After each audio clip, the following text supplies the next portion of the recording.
Spade Detective Agency. It's me, F. Is Carlos Salceda, the Mexican consul, called? No, Sam. Well, he will. Tell him it's not what we thought it was. To hold everything, I'll get to him as soon as I can. Yes, Sam, you sound so tired. Are you all right? Oh, I am, and I'm not. There were too many windmills to chase, too much language I didn't understand, and much too much venganza, which is Spanish for vendetta, which is English for vengeance. In any language, it's dynamite with a short fuse. Then you knew what it was all about all along, Sam.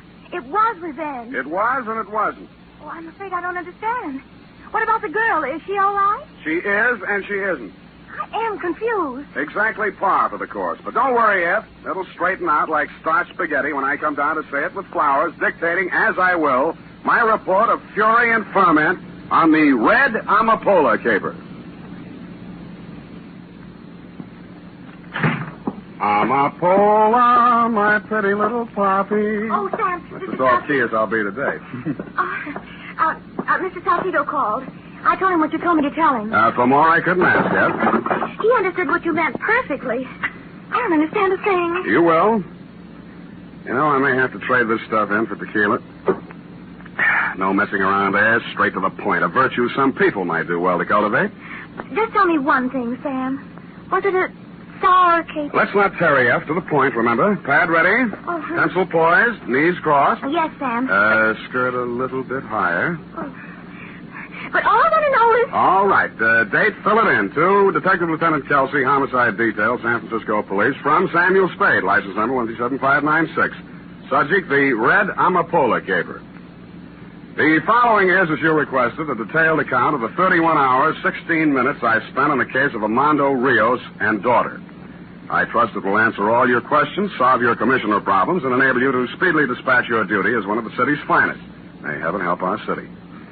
So come back with me to 3 p.m. yesterday, the approximate time I stepped into my office and saw, standing nervously by the window, a Mexican girl in her early 20s.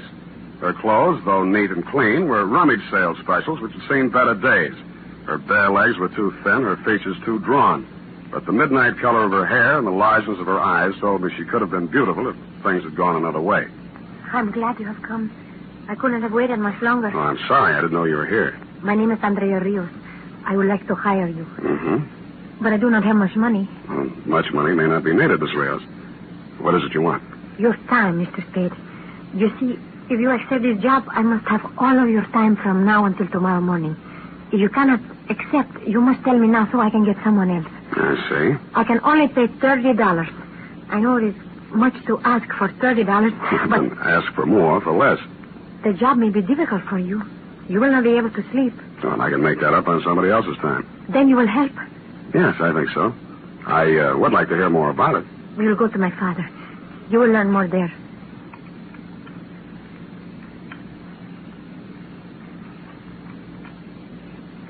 She led me to the nearest streetcar, headed for south of the slot, and paid the fare. 20 minutes later, we were walking through the San Francisco that's left over, where the liquor is cheap and one cigarette is property. The sounds of a jazzed-up Spanish song caught my ear, and the beer signs turned to cerveza. The building Andrea Rios picked to go into was old enough to give the termites indigestion. A faded sign said, La Casa Azul. He knocked on the door of room 12. ¿Quién es? Andrea, Papa.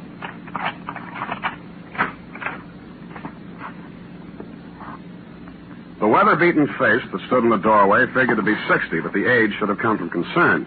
He wore a black sweatshirt, pants to match, and a dirty white sailor's cap. Inside on the table sat a bottle of high-octane joy juice, that witch hazel with a misnomer, tequila. The lemon and salt stood alongside. On the bed lay a duffel bag with the block letters Santa Susana. Está este el hombre, Papa. ¿Cómo se llama? Señor Spade, el detectivo. My father speaks no English. I see. ¿Tienes confianza en él? ¿Es honrado? He asks if you are an honest man. It's a question no man can answer with complete honesty. ¿Qué le has dicho, André? ¿Qué sabe? Nada, Papa. Siéntese, hombre. ¿Un traguito? My father says to sit down and have a drink. Tell Father I will, but I'd enjoy it more if I knew why I was hired. Yes, of course. To spend the night here, Mr. Spade, with my father. To keep an eye on him all the time. Protection? No. Well, there must be more to it. We want you to be able to testify to my father's whereabouts this night, if it should become necessary. Mm-hmm. What's going to happen this night? Something. And you want your father in the clear? Yes. Well, that sounds fair enough. That's all there is. I'll have that drink now if there'll be enough to last.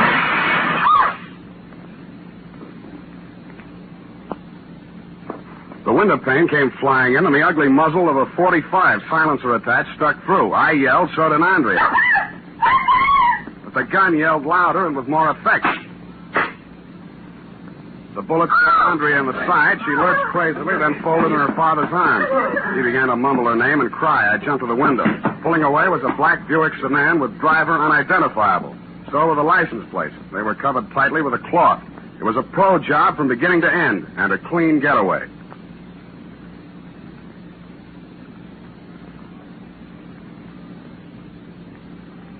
Well, Andrea was still alive, but not by much.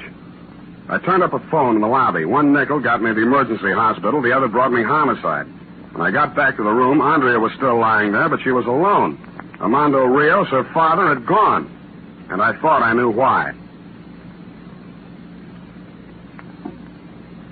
Revenge, huh? Exactly, Lieutenant. I think Rios knows who shot his daughter because I think the bullets were meant for him and she got them by mistake. Huh? I think, therefore, that Rios has got revenge on his mind. Now, let you have Rios picked up before he does something you can't get out of. Yeah, I'll make a note of that. Also make a note as follows. I, Lieutenant Kelsey, will check the Mexican consul for background on Rios because I, Lieutenant Kelsey, believe Rios is a Mexican national. Not so fast, sir. Furthermore, I, Lieutenant Kelsey, will make a close check of all incoming police calls for the rest of the night because something is going to happen for which Rios wanted an alibi. When I find out what same is, I will graciously inform Sam Spade. Sam, how do you spell graciously?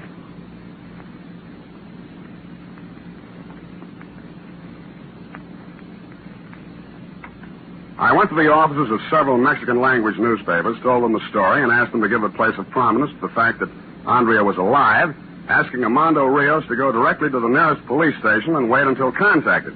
I then went to the Maritime Service and queried about the Santa Susana. I was told it was a sport fishing vessel owned by its captain, J. Mortigan, with office in the Ocean Building on the Embarcadero. The nameplate on the titian-haired secretary's desk said Janice Odell. Yes? Could I help you, please? I think so. This the office of the Santa Susana? Oh, you're planning a fishing trip. Well, then you've come to the right place. Santa Susana has excellent accommodations, is thoroughly outfitted for an extended cruise in the Bay of California, where, as you know, exist some of the greatest fishing waters in the world. If it's the same as you, miss, I'll do my fishing here. My name is Spade. I'm a private detective. I am trying to locate an Armando Rios. Rios? I said something? You know him? He's got a berth on the Santa Susana. Well, he has... At least he had. What's he done, Mr. Spade? Well, it's what he will do that bothers me. You say he had a berth. Would you explain, please? Just a moment, Mr. Spade. Captain Mortigan, there's a private detective out here asking about Armando Rios. Rios? Well, send him in, Janice. Come on, move lively. In here, Mr. Spade. Thank you. My name's Mortigan, Captain Mortigan. I skipper the Santa Susana, the finest sport fishing vessel ever to touch salt water. Everybody's got a commercial. Miss Odell says you're asking about Rios. I am. I'm trying to locate him. And so am I. I've got steam up and a dozen people waiting. Rios knows those Mexican fishing waters like no one I've met. And where is he? Jumped ship, if you ask me. Scampering around San Francisco, or dead drunk in some infamous den from that cactus poison he drinks. If the storm's over, Captain, I'd like to ask you a few questions. Where does Rios room when he's in San Francisco? Stays right on the ship. Did you know he had a daughter? No. And you don't have any idea, I suppose, why Rios jumped ship? It's a woman. That's my guess. It's always a woman. But that is just a guess. All right, Captain, I'll make a small-sized deal with you. If I find Rios, I'll notify you. If you find him first, notify me. I'll leave you my card.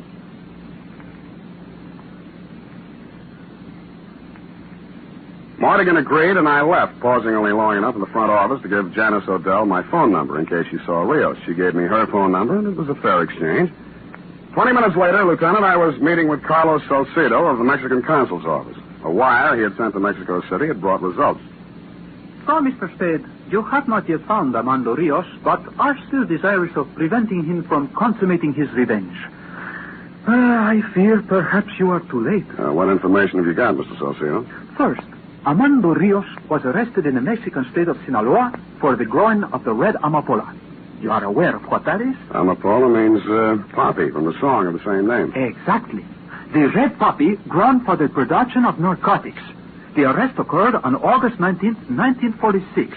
Rios served 3 years in the penitentiary as a result, convicted mainly on the testimony of an Ernesto Sabado, who Rios claimed, as you say, framed him. Now, look at this. An inquiry from the Office of the District Attorney of Marin County, California, requesting information about a Mexican national whose dead body was discovered 2 hours ago, washed ashore at Point Bonito. A Mexican national whose name is... Ernesto Sabado. Precisely. Yeah. And you think perhaps Rios killed Sabado? A distinct possibility, Mr. Spade, since he had motive. Well, that's exactly why I don't think he did it. Rios knew Sabado was going to be killed sometime tonight. That's the reason Andrea hired me, so her father's whereabouts could be accounted for and so he could not be accused. No, Mr. Salcedo, I don't think Rios killed Sabado. Well, I hope you are right, for his sake and for his daughter's, who we both hope will get well. The one who killed Sabado is probably the same one who drives a black Buick sedan who took those pot shots at Rios and caught Andrea instead. The same one who Rios has now got a vendetta against. Ah, venganza. However you say it, it's a sucker's play, but how do you stop him if you can't find him? Thank you, Mr. Salcedo. I must admit, Mr. Spade, I do not fully understand your concern over Rios. As a matter of fact, I'm not sure of it myself, but he got a rotten shuffle. I got a night's pay, so I might as well work for it. Besides, well, I'll let you know what develops. The next 4 hours, dear Lieutenant, were spent in questioning the following. A, 2 members of the crew of the Santa Susana. B, assorted residents of La Casa Azul. C, Inspector Gruber of the Marin County DA's office assigned to the Zabato case. Some total of information garnered concerning the whereabouts of Armando Rios and or the identity of the gunman he was after, 0. I was tired. I was depressed. I had a headache. 5 minutes to 11, a client of mine dropped into a payphone in a booth by a gas station closed for the night. My intention was to find out if you had turned up anything and to ask how Andrea was, but you never got to hear my honeyed voice. Hang it up, Spade. It was a voice that wasn't familiar. The 45 with silencer affixed, however, was.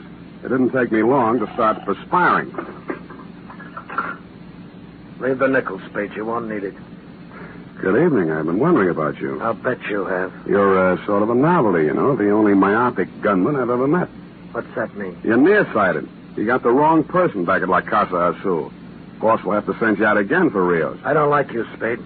I don't know you, but I don't like you anyway. Guess I'll kill you so I'll never have to take a chance of knowing you. Now, come on, step out, gumshoe.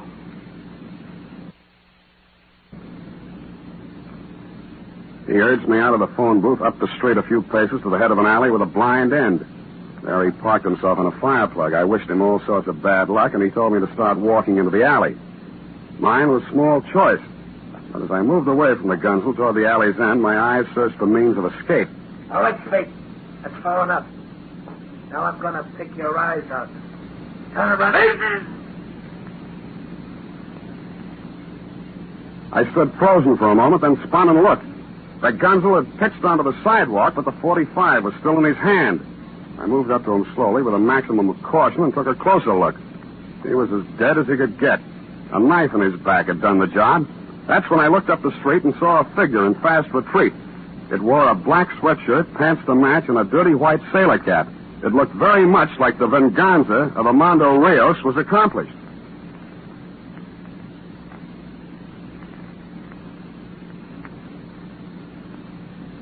You arrived at the scene of the crime, Lieutenant, where you took over in your own masterly way.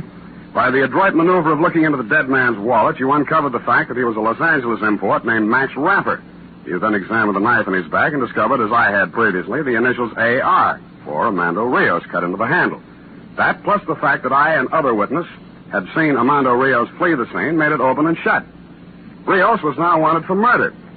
When we got to your office, a message had been received by Sergeant Polehouse from Dr. Pennington of General Hospital. It said, 1, Andrea Rios was going to live. 2, she wanted to see Sam Spade. Was it all right? You had no objection, but I had a problem. What to say to her?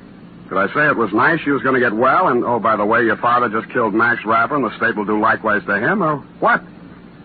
My mind still hadn't lit on anything it liked when Pennington walked me down the hospital corridor toward her room.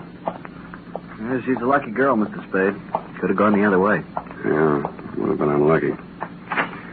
I'll wait outside. Don't stay too long. The jet black of her hair gave contrast to the whiteness of the room. Her face had lost much of its color, but none of the anxiety had gone out of her eyes. We talked chit-chat for a while. It was easy to see she had a question she wanted to ask, but had trouble getting it out. Finally, it came. Mr. Spade, have you heard... is there any news of the death of a man called Ernesto Savaro? Yes, the police found his body washed ashore some hours ago. My father did not kill him. No, he's clear on that. I can testify. Oh, that is what I was worrying about. Now, Mr. Spade, I can tell you what you do not know about my father and Ernesto Savaro. I already know. Carlos Salcedo, the Mexican consul, told me. The Red Anapola? Yeah. Oh, it was an unfortunate affair for a great many people, Mr. Spade. Buyers from the United States came to Sinaloa. With money, the peasants were lured into growing the poppy. Mm-hmm. Many knew no better. Many did not know what it was for. They knew simply to grow the red flower brought more money than to grow food. When the police came, they suffered. The buyers were nowhere to be found. Anyway, it's all right now. My father did not kill Ernesto Savaro.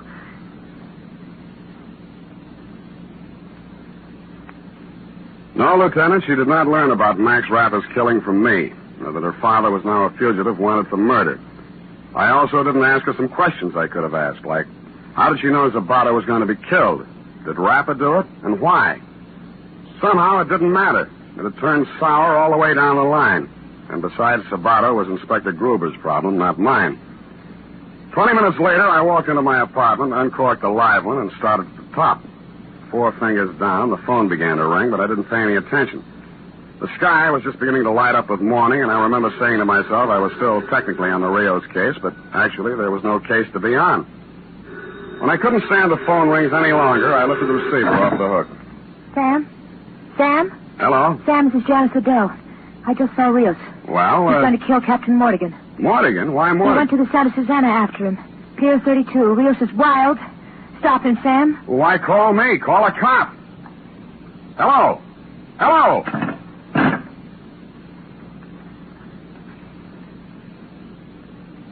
"12 minutes later, I was moving through the early fog of the waterfront looking for the Santa Susana. Black letters on a bobbing white bow led me to it, but no signs of life came from aboard ship. A quick tour had me believing it was deserted and that either Rios had caught up with Mortigan someplace else, for what reason I didn't know but could guess, or that Janice had given me wrong information. Moments later, however, in the boiler room, it was clear she hadn't. The furnace was open, coals were spread on the floor, and so was a dead Captain Mortigan. Slouched in a chair with his eyes closed in a daze was a worn-out Armando Rios. He should have been. He'd had a busy night. Rios? Se murió. Wake up, Rios. Se murió. El capitán se murió, señor Spade. In any language, he's dead, if that's what you mean. You couldn't be any clearer. Es él. Es el hombre. Es su culpa que Andrea fue enterrado. Ahora está muerto. Y no he obtenido la venganza. Venganza. Too much venganza. You fixed it fine. Andrea's going to feel swell about it. Oh, what's the use? Come on, Rios. Hello. Hello. Who's down there? Kelsey?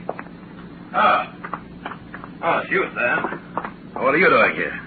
Got a call from a girl named Belle or something. Odell. Oh, yeah. Is this Rios? Well, what have you got to say for yourself? You ready to sign a statement? He doesn't understand you, Kelsey. Oh, dummying up, huh? He doesn't speak English. Well, he won't get off that easily. We'll sweat it out of him. No lo hice. No lo maté al capitán. Yeah? That's what they all say. Wow. Look at this. He's carrying a gun. Gun? Why would he use a knife if he had a gun? Don't ask me. I don't speak Spanish. Say, what's all this coal doing on the floor? It's messy.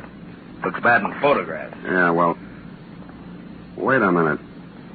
Lieutenant, you've done it again. I picked up a lump of the coal. There was a small hole bored into the center. Examination of others revealed the same thing. Curious, you'd say? Not so when you start thinking about 1, the red Anapola, 2, the fact that Zabato's killing still remained unexplained, and 3, and bingo, narcotics smuggling. A phone book gave me an address on Jackson, and a rap on a door got me a quick reply. Oh, Sam. Mm-hmm. Good morning, Janice. I didn't wake you up, did I? Well, If so, you must sleep in your clothes, and that suitcase on the bed must make it kind of cramped. what are you doing here, Sam? Uh-huh. Heavy, all packed. Just going on a little vacation for a few days. Where to? Well, Without a plane ticket on the dresser? Las Vegas. Hot there this time of the year. Of course, it's hot here, too, for some of us. What do you want? I want you to open your suitcase. I won't do it. Then I will. Sam, don't do it. Well, what's this, Janice? No, I've already guessed. How much worth? Zabato was killed by Rapper on Captain Mortigan's orders because he knew this was coming in on the Santa Susana and probably wanted a cut to keep his mouth shut. Rapper and Mortigan got theirs, not by Rios, but by you, so you could fall heir to this. Poor old Rios, old and wanted. He might have muffed his revenge, so you took no chances. Did them in yourself with Rios, your nice, fat, convenient pigeon. Sam. But the police are going to find it harder and harder to get a case against Rios, and easier to get one against you. These narcotics in your possession will go a long way. Sam, listen to me. Just as long as I've got a gun in my hand, I'll listen to you, baby. There's over $100,000 worth here, and I know where to unload it. Mm-hmm. And what's in it for me? Half. And something else. Yeah? Me. Uh-huh. That would seem to be worth considering, wouldn't it? Sam, a chance to make something out of yourself and not grub around for a few lousy bucks all your life. You're going to turn me over to the cops? Not just any old cop, Janice. I want something befitting your character. I'm going to turn you over to Lieutenant Kelsey. And that, Lieutenant, brings you up to date. Period. End of report. Oh, that awful girl. We'll talk about it later, Eph. But... Later. Go type it up.